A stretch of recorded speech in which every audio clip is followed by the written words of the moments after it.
ತಪ್ಪಿ 133 ಅಡಿಯಿಂದ ಕೆಳಗೆ ಬಿದ್ದಿದ್ದಾನೆ ಕಾರ್ಮಿಕ. ಕೂಡಗಿ ಎನ್ಟಿಪಿಸಿ ನಿರ್ಮಾಣ ಹಂತದ ಕಟ್ಟಡದಲ್ಲಿ ನಡೆದಿರುವಂತಹ ಅವಘಡ ಇದು. ಯುಪಿ ಮೂಲದ ಕಿಶನ್ ಕುಮಾರ್ ಭಾರದ್ವಾಜ್ 33 ವರ್ಷ ಮೃತಪಟ್ಟಿದ್ದಾನೆ. ವಿಜಯಪುರ ಜಿಲ್ಲೆಯ ಕೋಲಾರ ಪಟ್ಟಣದಲ್ಲಿ ಈ ದುರಂತ ಸಂಭವಿಸಿದೆ. ಆಯ ತಪ್ಪಿ 133 ಅಡಿಯಿಂದ ಕೆಳಗೆ ಬೀಳ್ತಾನೆ ಕಾರ್ಮಿಕ. ಕೂಡಗಿ ಎನ್ಟಿಪಿಸಿ ನಿರ್ಮಾಣ ಹಂತದ ಕಟ್ಟಡದಲ್ಲಿ ಈ ಅವಘಡ ಸಂಭವಿಸಿದೆ. ಯುಪಿ ಮೂಲದ ಕಿಶನ್ ಕುಮಾರ್ ಭಾರದ್ವಾಜ್ 33 ವರ್ಷದ ವ್ಯಕ್ತಿ ಮೃತಪಟ್ಟಿದ್ದಾನೆ. ವಿಜಯಪುರ ಜಿಲ್ಲೆಯ ಕೋಲಾರ ಪಟ್ಟಣದಲ್ಲಿ ಈ ದುರಂತ ಸಂಭವಿಸಿದೆ. ಇನ್ನು ಕೂಡಗಿ ಎನ್ಟಿಪಿಸಿಯಲ್ಲಿ ಸಿಬ್ಬಂದಿಗೆ ರಕ್ಷಣೆನೇ ಇಲ್ವಾ ಅನ್ನೋ ಪ್ರಶ್ನೆ ಈ ಮೂಲಕ ಎದುರಾಗುತ್ತೆ. ಯಾಕಂತಂದ್ರೆ ನೋಡಿ, ನಿರ್ಮಾಣ ಹಂತದ ಕಟ್ಟಡದಲ್ಲಿ ಅವಘಡ ಸಂಭವಿಸಿದೆ ಅಂತಂದ್ರೆ ಕಾರ್ಮಿಕರ ಸುರಕ್ಷತೆಗೆ ಏನ್ ಕ್ರಮ ತೆಗೆದುಕೊಂಡಿದ್ದಾರೆ ಇವರು? ಕೂಡಗಿ ಎನ್ಟಿಪಿಸಿ ಘಟಕದ ಎದುರು ಕಾರ್ಮಿಕರು ಪ್ರತಿಭಟನೆ ಮಾಡ್ತಾ ಇದ್ದಾರೆ. ಮುಂಜಾಗ್ರತಾ ಕ್ರಮ ಕೈಗೊಳ್ಳಬೇಕು ಅಂತ ಆಗ್ರಹಿಸ್ತಾ ಇದ್ದಾರೆ. ಮೇಲಿಂದ ಕೆಳಗೆ ಬಿದ್ದು ಕಾರ್ಮಿಕ ಸಾವನ್ನಪ್ಪಿದ್ದಾನೆ. ಎನ್ಟಿಪಿಸಿ ಘಟಕದಲ್ಲಿ ಕಾರ್ಯನಿರ್ವಹಿಸ್ತಾ ಇದ್ದ ಸಂದರ್ಭದಲ್ಲಿ ನಡೆದಿರುವಂತಹ ಅವಘಡ ಇದು. ಸ್ಥಳಕ್ಕೆ ಈಗಾಗಲೇ ಪೊಲೀಸರು ಭೇಟಿ ನೀಡಿ ಪರಿಶೀಲನೆ ಕೂಡ ನಡೆಸ್ತಾ ಇದ್ದಾರೆ. ಕೂಡಗಿ ಎನ್ಟಿಪಿಸಿ ಪೊಲೀಸ್ ಠಾಣಾ ವ್ಯಾಪ್ತಿಯಲ್ಲಿ ನಡೆದಿರುವಂತಹ ಘಟನೆ ಇದಾಗಿದೆ. ಆಯ ತಪ್ಪಿ 133 ಅಡಿ ಎತ್ತರದಿಂದ ಒಬ್ಬ ಕಾರ್ಮಿಕ ಬಿದ್ದು ಸಾವನ್ನಪ್ಪಿದ್ದಾನೆ ಅಂತಂದ್ರೆ ಕಾರ್ಮಿಕರ ಜೀವಕ್ಕೆ ಬೆಲೆ ಇಲ್ವಾ? ಸೊ ಯಾವುದೇ ಮುಂಜಾಗ್ರತಾ ಕ್ರಮಗಳನ್ನ ತೆಗೆದುಕೊಂಡಿಲ್ವಾ? ಈ ರೀತಿಯಾಗಿ ಪ್ರಾಣದ ಜೊತೆಗೆ ಚೆಲ್ಲಾಟ ಆಡೋದು ಎಷ್ಟರ ಮಟ್ಟಿಗೆ ಸರಿ ಅನ್ನೋ ಪ್ರಶ್ನೆಯನ್ನ ಹಾಕ್ತಾ ಇದ್ದಾರೆ ಅಲ್ಲಿನ ಕಾರ್ಮಿಕರು ಕೂಡ. ಯಾಕಂತಂದ್ರೆ ಪ್ರತಿಭಟನೆ ಕೂಡ ಮಾಡ್ತಾ ಇದ್ದಾರೆ. ನೋಡಿ, 133 ಅಡಿ ಆಳ ಅಂತಂದ್ರೆ ಆಬ್ವಿಯಸ್ಲಿ ಬದುಕುಳಿಯುವಂತಹ ಸಾಧ್ಯತೆ ಇರೋದೇ ಇಲ್ಲ.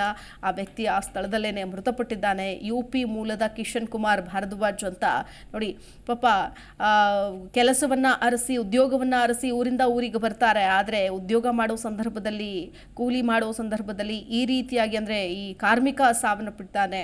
ಈ ಸಾವಿಗೆ ಯಾರು ಹೊಣೆ ಅನ್ನೋ ಪ್ರಶ್ನೆ ಕೂಡ ಇದೀಗ ಸಂಭವಿಸ್ತಾ ಇದೆ. ಸೊ ಉತ್ತರವನ್ನು ಕೊಡಬೇಕಾಗತ್ತೆ. ಕೂಡಗಿ ಎನ್ಟಿಪಿಸಿ ನಿರ್ಮಾಣ ಹಂತದ ಒಂದು ಕಟ್ಟಡದಲ್ಲಿ ನಡೆದಿರುವಂತಹ ಘಟನೆ. ಸೊ ಯಾವ ರೀತಿಯಾಗಿ ಮುಂಜಾಗ್ರತೆ ಕ್ರಮವನ್ನು ತೆಗೆದುಕೊಂಡಿರಲಿಲ್ಲ, ಯಾರ ನಿರ್ಲಕ್ಷ್ಯ ಕಾರಣ, ಹೇಗಾಯಿತು ಈ ಅವಘಡ, ಈ ಕುರಿತಾಗೂ ಕೂಡ ಇವರು ಉತ್ತರವನ್ನ ಕೊಡಬೇಕಾಗತ್ತೆ. 133 ಅಡಿ ಎತ್ತರದಿಂದ ಬಿದ್ದು ಸಾವನ್ನಪ್ಪಿದ್ದಾನೆ ಕಾರ್ಮಿಕ. ಇದೇ ವಿಷಯಕ್ಕೆ ಸಂಬಂಧಪಟ್ಟಂತೆ ಮತ್ತಷ್ಟು ಡೀಟೇಲ್ಸ್ ಕೊಡ್ತಾರೆ ನಮ್ಮ ಪ್ರತಿನಿಧಿ ಶಿವಾನಂದ್ ಭಜಂತ್ರಿ. ದೂರವಾಣಿ ಸಂಪರ್ಕದಲ್ಲಿ ಜಾಯ್ನ್ ಆಗ್ತಾ ಇದ್ದಾರೆ. ಶಿವಾನಂದ್, ನಿಜಕ್ಕೂ ವಿಪರ್ಯಾಸ. ಯಾಕಂದ್ರೆ ಮೇಲಿಂದ ಕೆಳಗೆ ಒಬ್ಬ ಕಾರ್ಮಿಕ ಬಿದ್ದು ಸಾವನ್ನಪ್ತಾನೆ ಅಂತಂದ್ರೆ ಇಲ್ಲಿ ಯಾವುದೇ ಮುಂಜಾಗ್ರತೆಯನ್ನು ವಹಿಸಿರ್ಲಿಲ್ವಾ? ಏನ್ ಹೇಳ್ತಾರೆ ಎನ್ಟಿಪಿಸಿ ಘಟಕದಿಂದ? ಖಂಡಿತ ಶಿಲ್ಪ, ಏನು ವಿಜಯಪುರ ಜಿಲ್ಲೆ ಕೋಲಾರ ಪಟ್ಟಣದಲ್ಲಿ ವ್ಯಾಪ್ತಿಗೆ ಬರ್ತಕ್ಕಂಥ ಕೂಡಗಿ ಎನ್ಟಿಪಿಸಿಯಲ್ಲಿ ಉತ್ತರ ಪ್ರದೇಶ ಮೂಲದ ಕಿಶನ್ ಕುಮಾರ್ ಭಾರದ್ವಾಜ್ ಮೃತಪಟ್ಟಿರುವ ದುರ್ದೈವಿ ಅಂತಾನೆ ಹೇಳ್ಬೋದು. ಏನು 133 ಅಡಿ ಮೇಲ್ಗಡೆಯಿಂದ ಆಯಾ ತಪ್ಪಿ ಕೆಲಸ ಮಾಡ್ತಕ್ಕಂಥ ಸಂದರ್ಭದಲ್ಲಿ ಕೆಳಗೆ ಬಿದ್ದು ಸಾವನ್ನಪ್ಪಿದ್ದಾನೆ.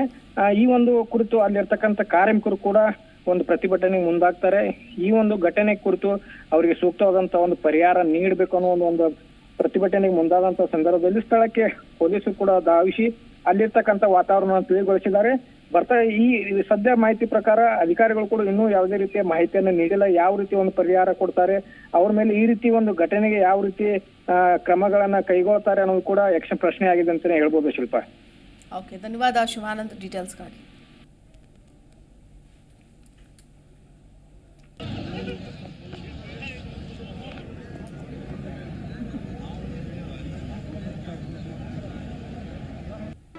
ಜಿ ಕನ್ನಡ ನ್ಯೂಸ್ ಈಗ ನಿಮ್ಮ ಮನೆಯಲ್ಲೇ ನೋಡಿ. ಎಲ್ಲ ಕೇಬಲ್ಗಳಲ್ಲಿ ಈಗ ಲಭ್ಯ.